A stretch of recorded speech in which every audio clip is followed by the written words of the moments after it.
All right, well, it's my pleasure to introduce Oliver Kroemer, who's a assistant professor at the, I'll keep this short, but an assistant professor at the Senior Robotics Institute working on manipulation. All right, thank you, Chris, and thank you everyone for having me and everyone who's joining me. Good morning. As Chris said, I'm working at Carnegie Mellon University. I'm the head of the Intelligent Autonomous Manipulation Lab. And today I'm going to be talking about learning to structure manipulation skills. So in the future, we obviously want robots to work in a wide variety of different domains. And as we sort of increase the scale, the different kinds of applications where robots can be used, such as in homes, in hospitals, in service industries, we're increasingly facing the challenges of having to work in more unstructured environments and robots having to operate more on their own. So there's an increasing need for robot skills that are both robust to variations in the environment and also versatile in the ability to generalize to new situations. So we're going to be looking at a couple of ways that we can sort of handle some of these challenges. And if we think about, for example, one application in the future might be a cooking robot, right? So here we have a PR2 who's trying to prepare a salad. And obviously there's a lot of objects in the environment. There's a lot of complexity with that, different kinds of interactions that it has to reason about. And what we want to do is we want to sort of look at how we can actually structure that problem to make the learning more efficient. So on the one hand, we want to be able to identify what are really the relevant aspects of the scenario in order to focus on them. And we also want to have manipulation skills that sort of naturally adapt to different kinds of objects in the scene. So rather than just treating this as a fixed image, we often want to identify like, okay, there's a knife, there's a food item, maybe different kinds of food items. We'll have to adapt to their parameters, but we want to be able to reason about sort of individual objects and be able to generalize between them. So the first thing we're going to talk about is modularity, or how to break down the problem. And we obviously have a lot of hierarchies and modularity in robotics, in particular manipulation. So one common hierarchy is looking at how we can break down objects into individual parts, into points of objects, so that we can sort of generalize at different levels of this hierarchy, and we can reuse knowledge between different objects. Similarly, we have hierarchies of options. So if we want to perform a task, we often have a very high level policy, which is not going to directly control the motor torques, but it might activate certain skills. So maybe if we're making a sandwich, we might first want to slice some cheese. As part of that, we may need to grasp a knife. And so we get this nice sort of hierarchy of options or skills for performing different tasks. Now, what we've been focusing on is kind of at the intersection of these two, which is looking at not only sort of executing different kinds of policies sequentially, so one after another, but also performing multiple subtasks in parallel. So for example, here we have a human performing a screwing task, and we need to sort of make sure that certain kinds of constraints are being enforced while we're performing this. So obviously, the first step is actually make contact with the head of the screw. So we need to reach the tip of the screwdriver to the screw. We also need to make sure there's alignment between the screw and the tool. Once we actually make contact, then we want to make sure that we're pushing enough into the screw, we're maintaining that alignment, but we're also rotating around the axis. And so what we see is that for these kind of skills, and a wide range of skills really, we often want to have controllers that are sort of object-centric. So, if we move the screw to a different location, it'll automatically change the alignment to that. We want to have controllers that we can sort of reuse between different skills. So the aligning here is sort of being reused. But we also want to be able to incorporate different kinds of controllers based on the constraints that we have. And so what we're looking at is really how we can sort of decompose skills and then rebuild them using single-axis object-centric controllers. So we can think of each one of these sort of controllers as sort of being grounded or connected to an object and environment, having a certain axis along which it sort of controls the robot, and being able to combine multiple of these controllers together. Right. So we want to learn to select multiple controllers to compose these high-level skills. So let's go through a very simple example of what this might look like. So here we have a block shown in red. We have a very simple end effector model shown in green. And we have some sort of static environment given by these sort of gray walls and corners. And what we can do is we can provide the robot with a library of actions associated to different parts of the environment. So for example, we have some force controllers here pushing against the bottom surface, against the block. We have some position controllers moving towards, for example, the wall or moving to the corner. Now, what we're going to do is we want to obviously not execute all of these controllers, but some subset of them in order to perform a task, such as moving this red block to this top corner. So what we need to do is we need to select a prioritized list of controllers. So for example, here, the highest priority given by 0 is to apply force on the object. So we want to make sure we get good contact there. And the second priority is this one controller, which is a position controller to go to this corner. Now, if we simply add up the forces being applied by both these controllers, we're going to get a very excessive force pushing in onto the object. So what we can do is we can simply project that lower priority controller into the null space of the first controller as such. And now we have two orthogonal controllers. So effectively, we have a hybrid force position controller where the directions of these controllers are dependent on where the objects are. And we have a separate controller for each of our axes. Okay, and this kind of controller could now be used, for example, to slide this block up to this corner.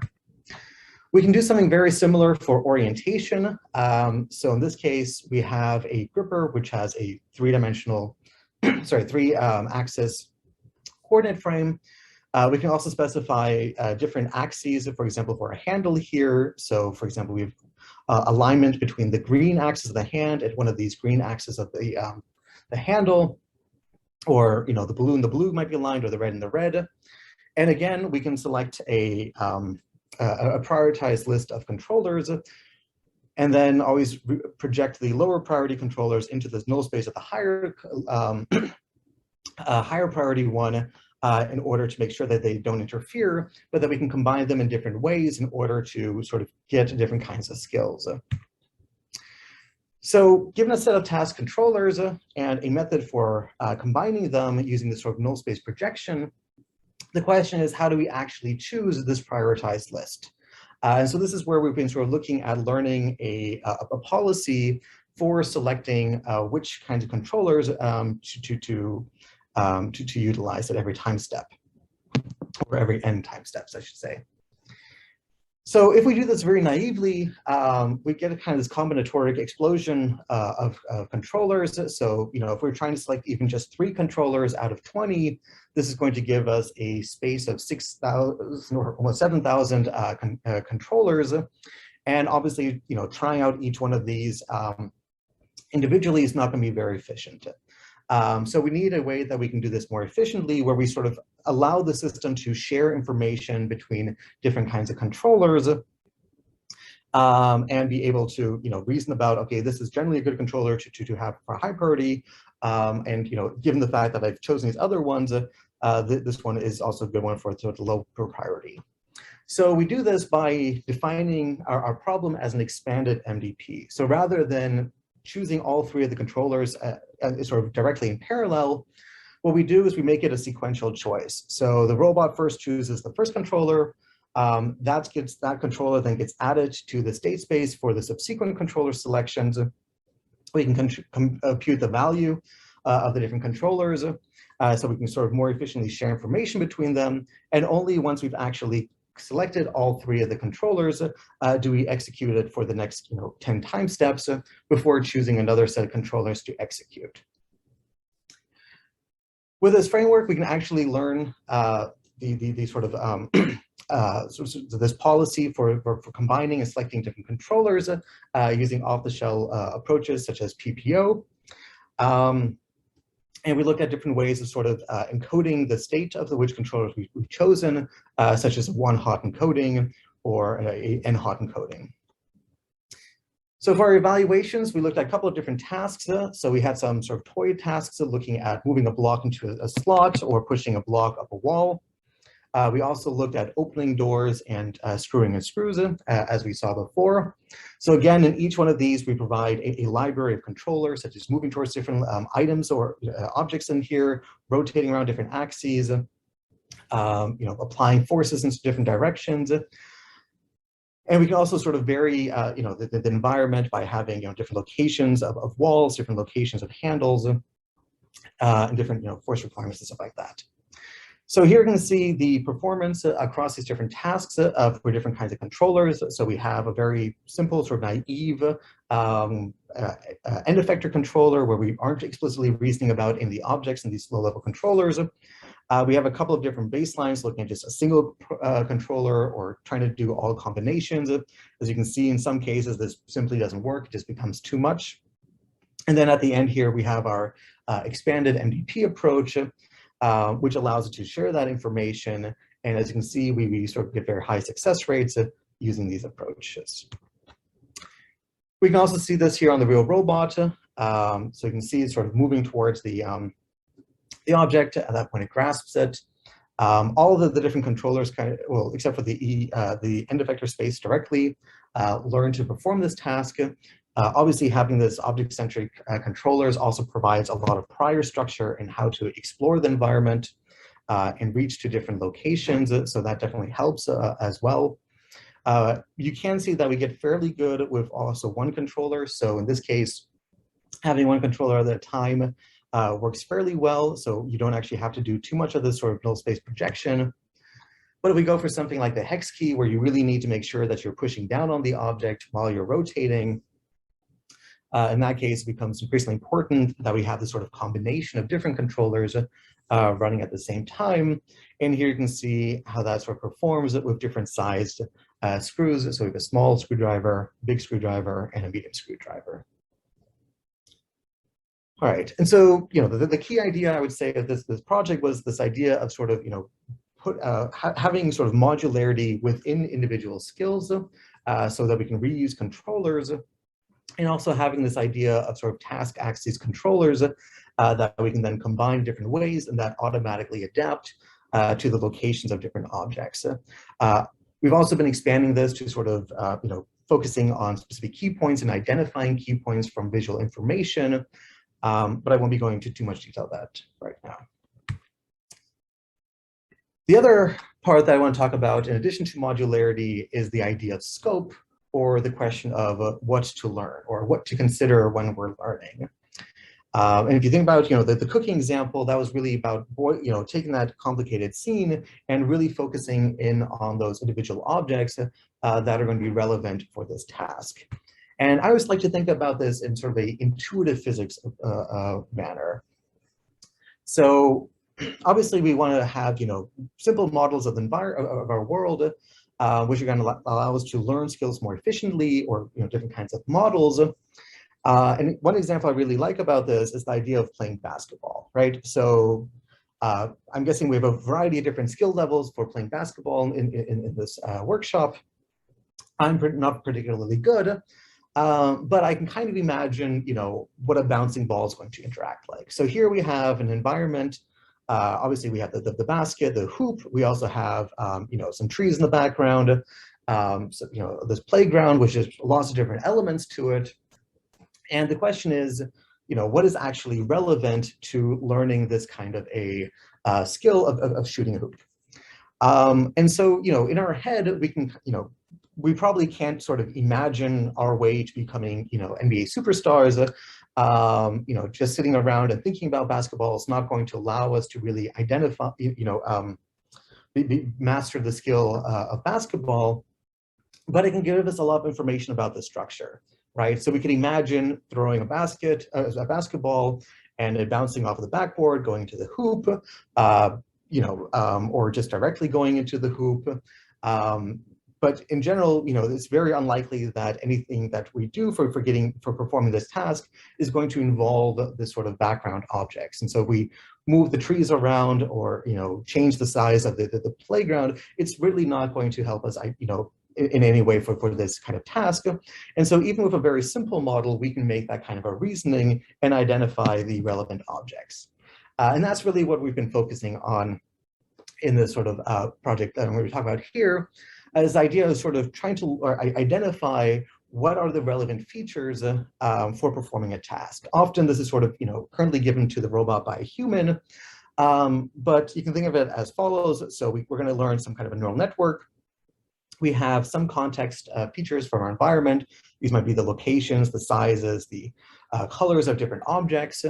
And we want to map them to some kind of parameters for executing the skill. So these could be DMP parameters, waypoints, or some other kind of low-level controller parameters that we're going to execute. So the first thing we want to do is we want to take that full list of context variables and reduce it to just the ones that are relevant. And then afterwards, we want to take those for each individual parameter from our controller, and again, find out which are the context variables are relevant to each one of those. So you can really think of this as sort of trying to identify the structure of the network, make that very small and compact so that we can do more efficient learning. So again, we're going to be using an internal simulation model. We don't assume it's very good. We are going to still be doing some domain randomization, some sim-to-real training, but most importantly, we're going to use that internal model to determine the network structure. And we're going to do that using causal interventions. So how can we do this? So imagine we have a block stacking task. We want to put block C onto the blue block, the red block onto the blue block. And we can do this by sort of sampling a specific context, so some initial scene, different block heights and locations, and we can solve it for that specific context, right? So we're going to have some parameters telling us how to place the red block on the blue block, but it's not going to sort of generalize. It just needs to solve that one context. What we can then do in our simulation is apply some interventions, right? So for example, we can move the orange block to the side and see that there's no effect, right? The task performance stays the same, and therefore we know that just changes in the X position are irrelevant to the overall task. If we, for example, change the height of the blue block though, in this case, the task fails, we're no longer completing it, and therefore we know that the Y parameter for this block is actually relevant. And so we can go through each one of our different parameters and identify which ones actually are going to have an influence on the policy. If we want to sort of identify the relevant ones for each individual policy parameter, so for the low-level ones, we can perform additional interventions. So in this case, we know that the X position of the blue block is important. We can shift the block, we can resolve the task, and then we can actually find a minimal set of changes to our parameters that's going to allow us to recover that same performance as we had before. And in this case, we can see that changing the delta X is going to be relevant for this X direction shift, but not so much for this Y direction shift. So we evaluate this on a couple of different tasks, focusing first on simulation. So we have block stacking, where we have a simple kinematic model for our internal model, and we have our Isaac Gym for our task domain. We also looked at opening up a crate, as you can see here. So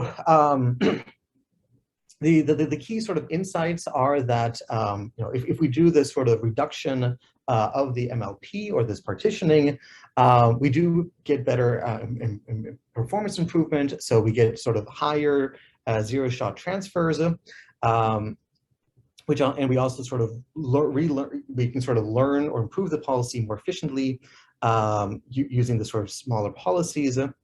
And we can also see that there's a more robustness to sort of irrelevant shifts in the parameters from the source to the target. So if we move all the blocks from one side to the other, we can see that there's a domain shift there, and we are more robust to that because we're explicitly reasoning about the relevant and irrelevant parameters. We can see similar results here for the crate opening task.